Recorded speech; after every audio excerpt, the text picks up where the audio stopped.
Now that we've looked at, the different spaces, this is where we can go to create a reservation. So you're going to want to make sure you're under the right template.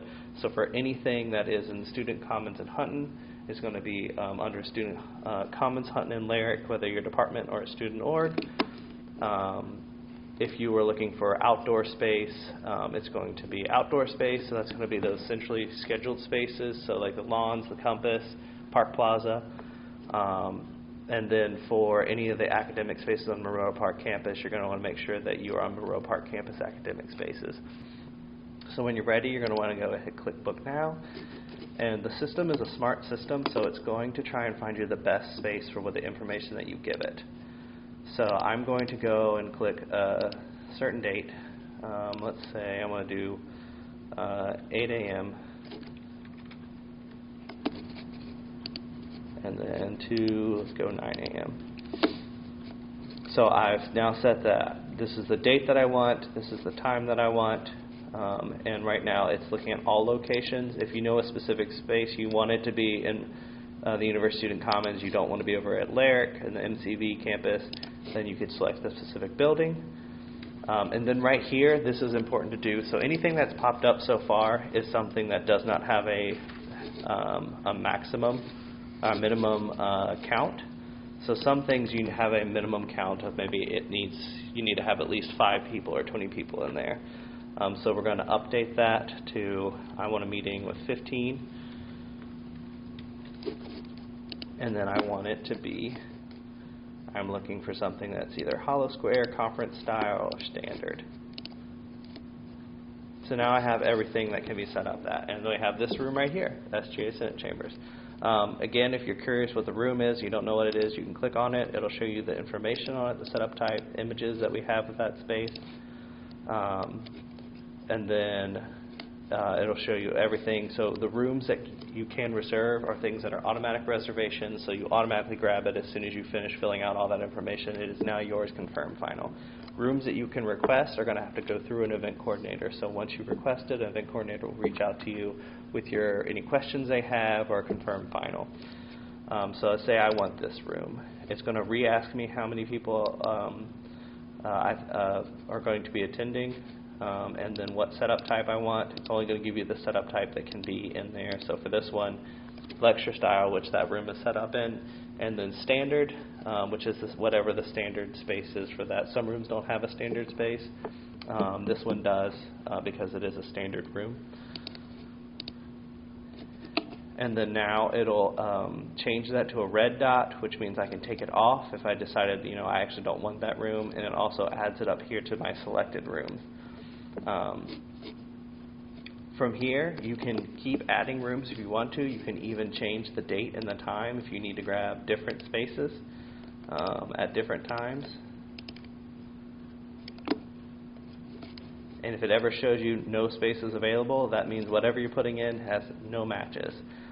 If you click on the schedule button beside it, this will show you kind of that locations button.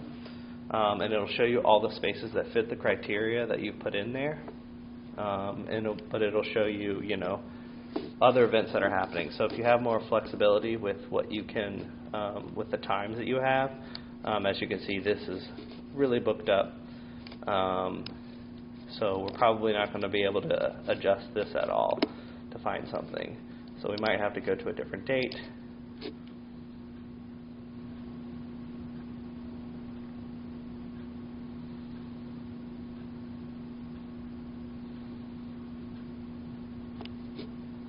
And now we actually have something that fits.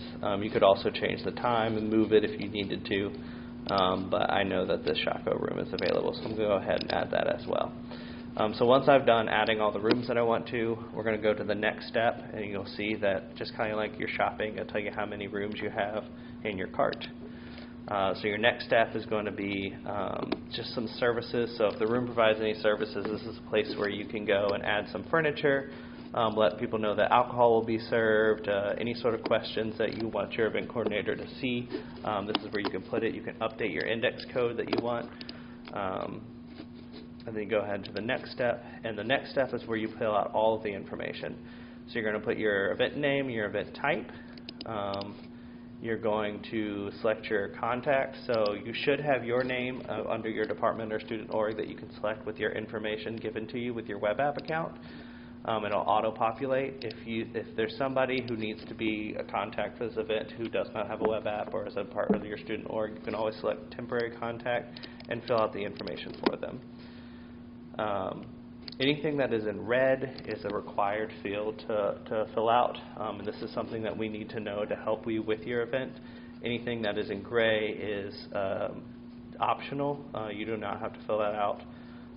So this is you just kind of go through, make sure that everything is good to go, and then when you're ready, you hit create a reservation, which will then send the reservation on. It will send a little pop-up if you have anything missing that needs to be filled out, so make sure you're reading any pop-ups set up here.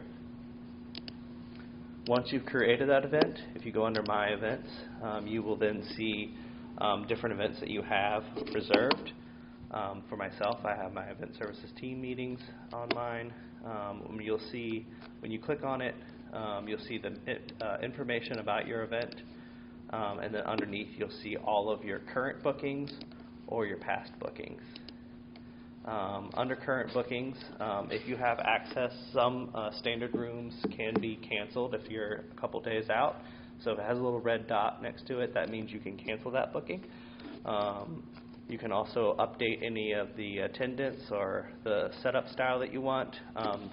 These are all new features to the web app. It does not always let your event coordinator know that you're updating that. So if you're doing any sort of drastic changes to a large room like a ballroom or a Richmond salon, it's very important that you let your event coordinator know. That way everyone who needs to know, people setting up the room, any of the AV techs, also are aware that those changes are happening. If you ever need to add another booking, you can click this new booking, which will bring you back to the create a reservation, and this will add new bookings underneath that same reservation. That way it's all underneath the same thing. You don't have to go through that whole setup of all the different questions. And that is, yeah.